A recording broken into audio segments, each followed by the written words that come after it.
Yeah, I know what you're thinking. You can get a job in the Middle East simply by trying or by magic, through others or by fluke. Remember that competition is everywhere. Some here, some there, but bam! Loy Machedo is the best.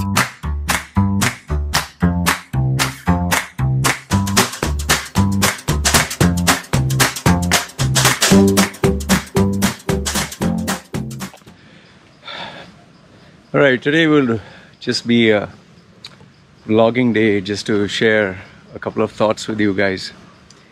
Random thoughts from religion, world events, to some personal changes in my life, a few updates here and there. So just a basic vlog. So if you just want to listen to it, you're welcome.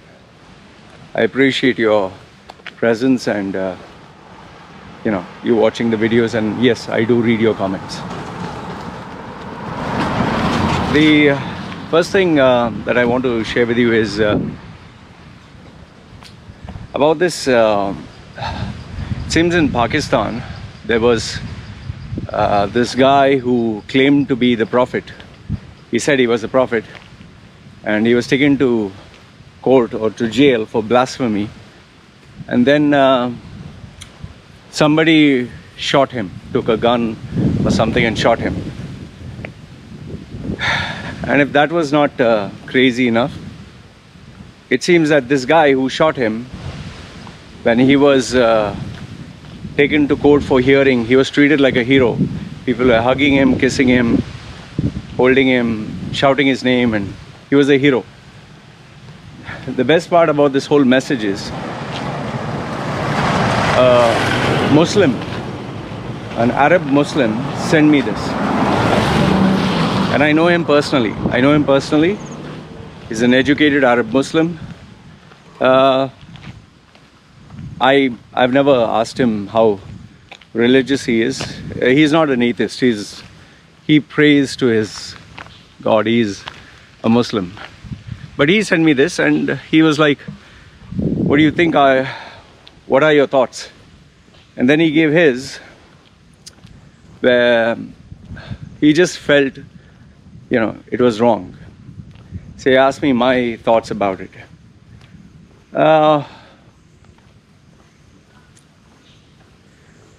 See, first things first, okay?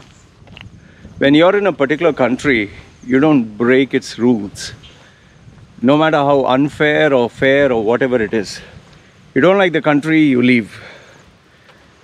If you want to create a revolution because it's your country and you feel a sense of passion like what the people in Hong Kong are doing, okay, I can understand.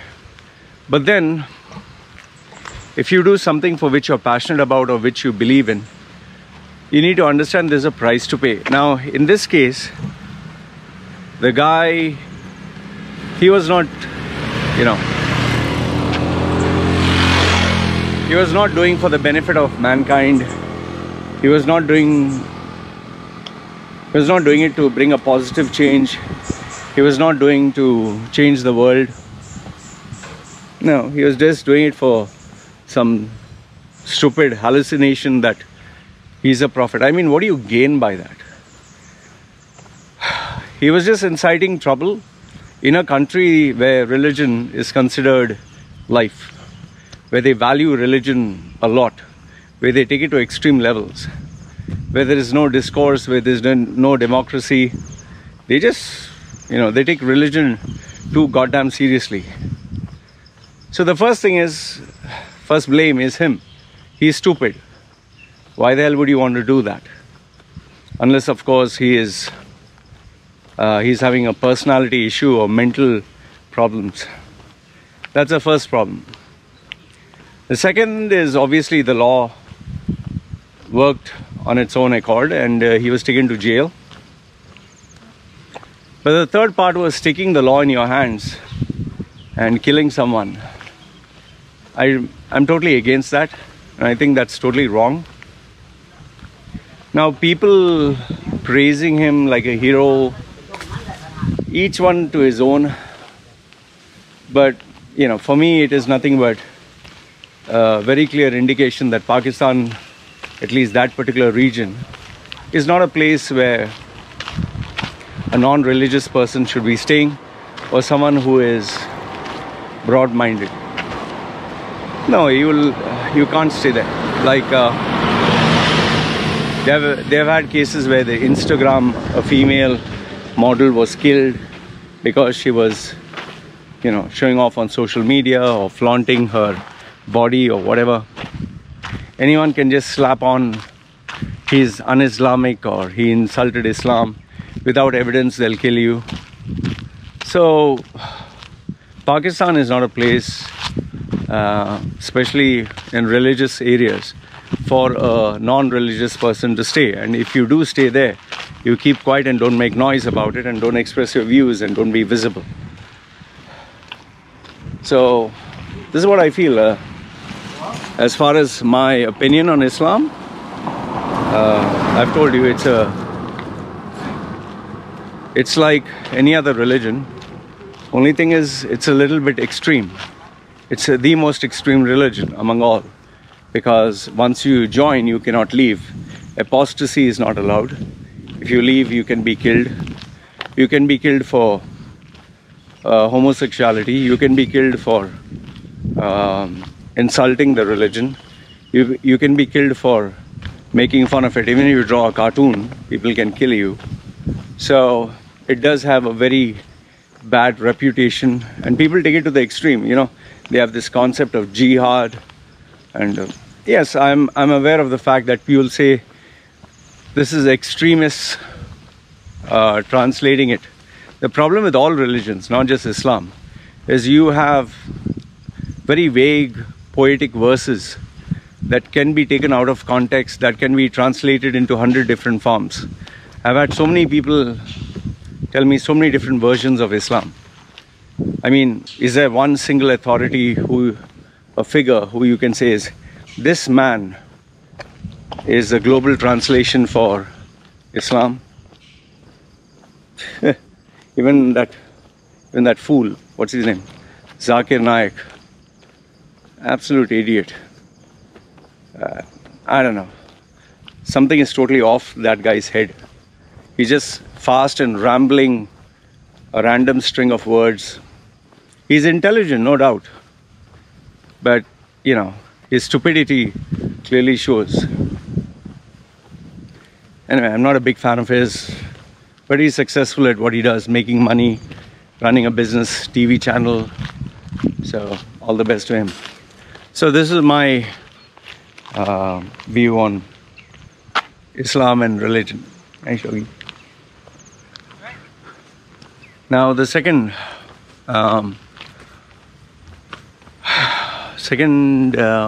thing that I was wanting to share with you. I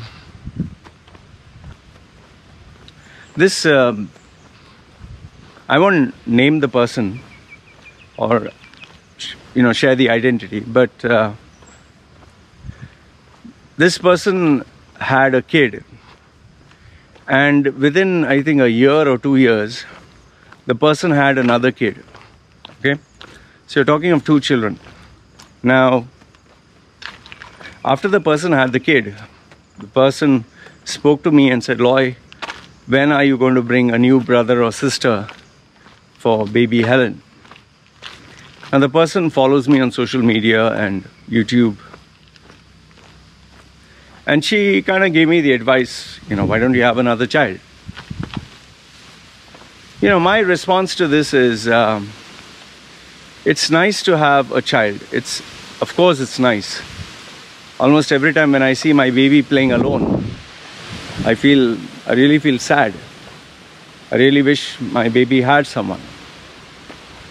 And when you have someone, the baby learns social skills. The baby learns how to interact.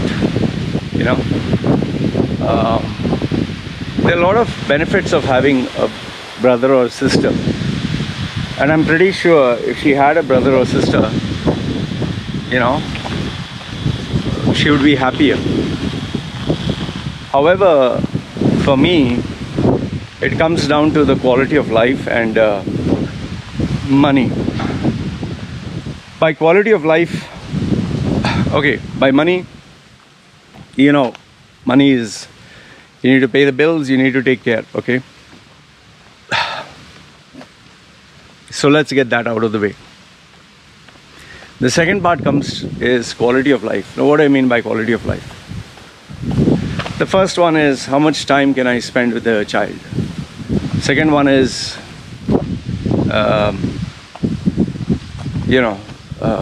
can the child be sent to a good quality educational institute?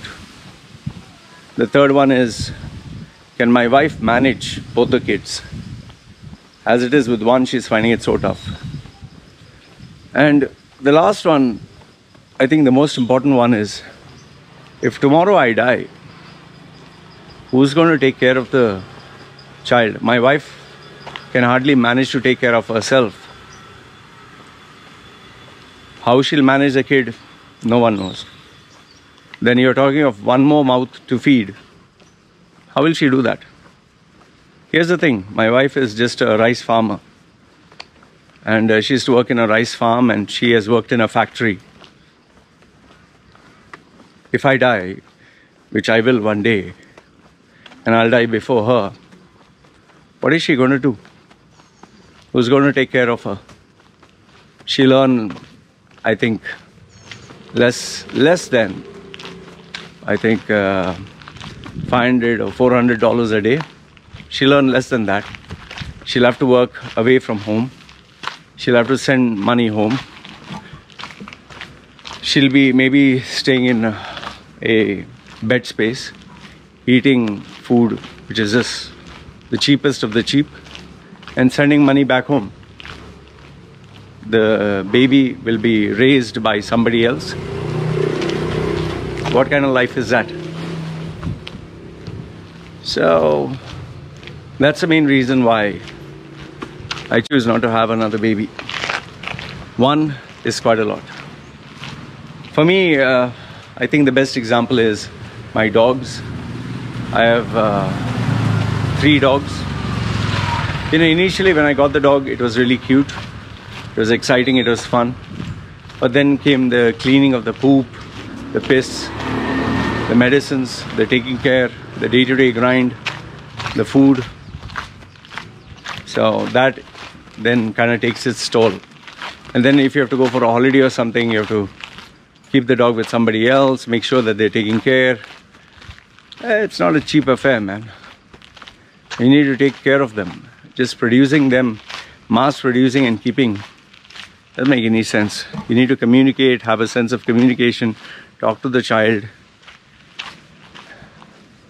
And there's no such thing as, if you take care of the child will take care of you when you grow old.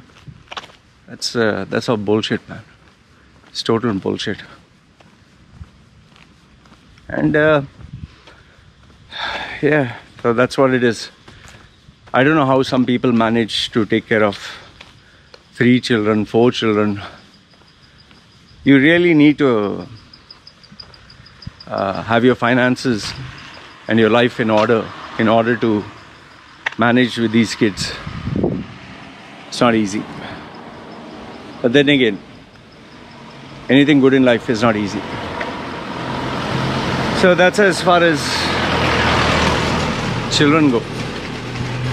Then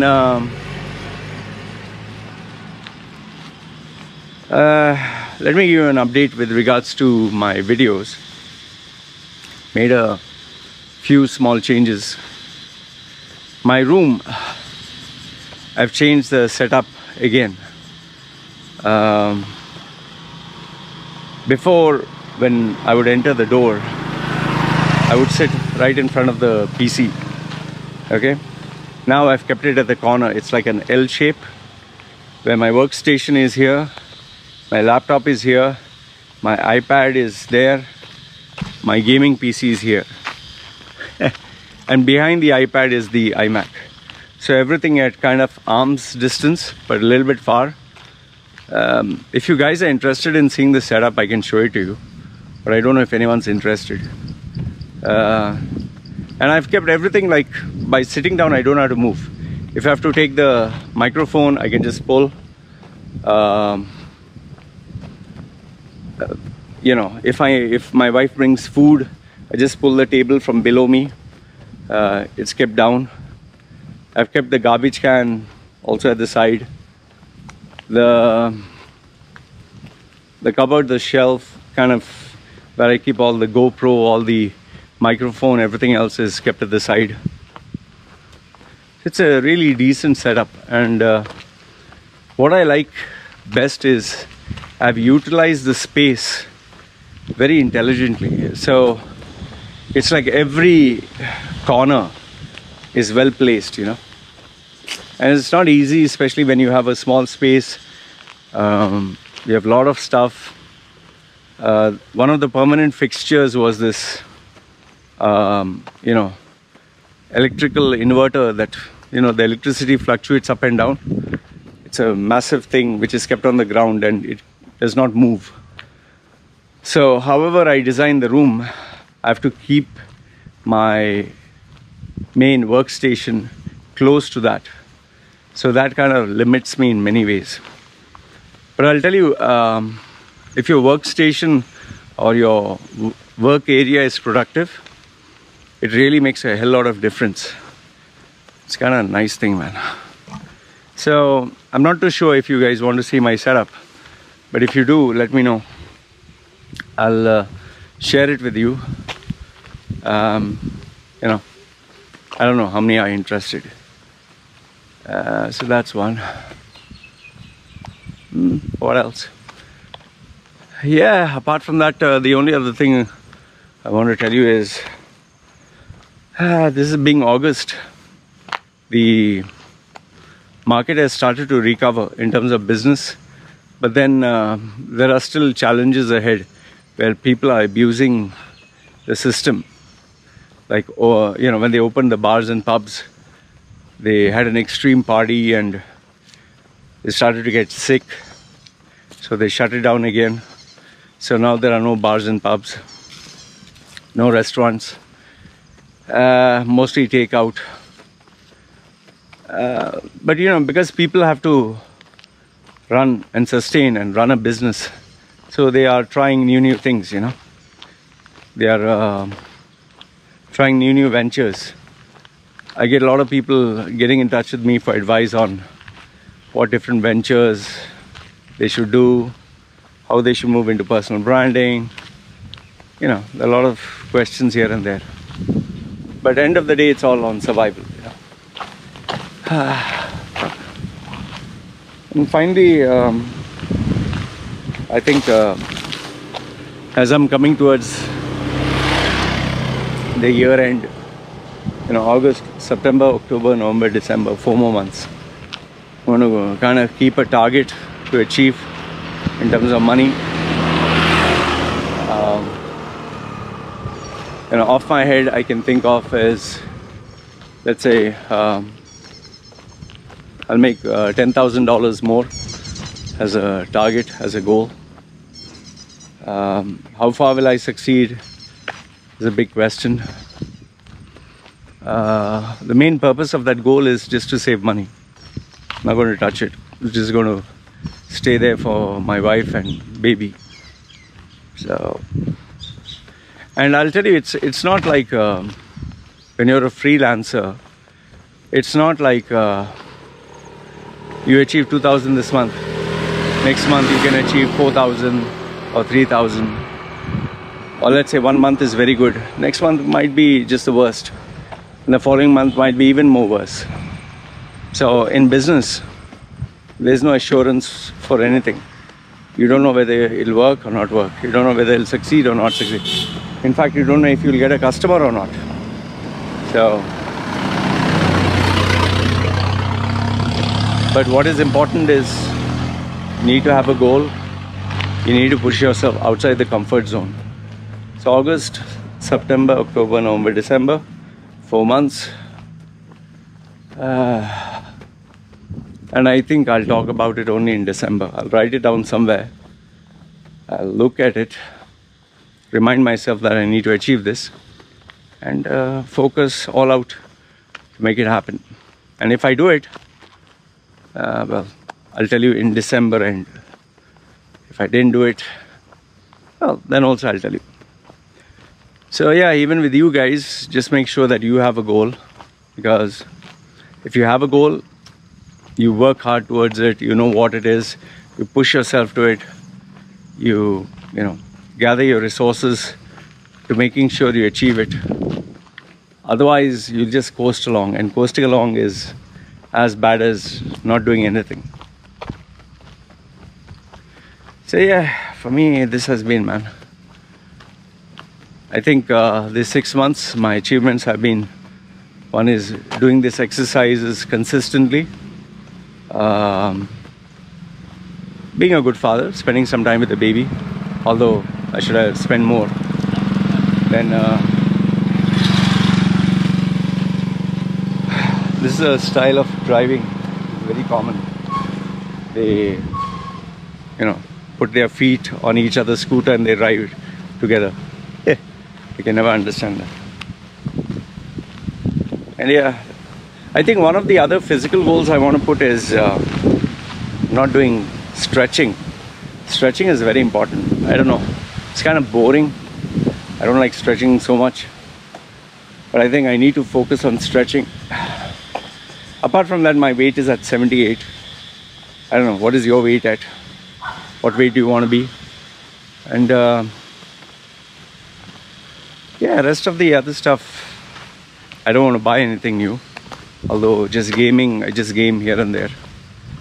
So yeah, these are my goals, man. Let me share with me a couple of your goals. Maybe what I'll do is, if you guys are interested, you can make a video on sharing goals. So this is just a normal vlogging video that I thought I'll share with you, because every day I want to share something and give you something of value if it does add. So let me know your thoughts. This is me once again signing off for now. You guys take care.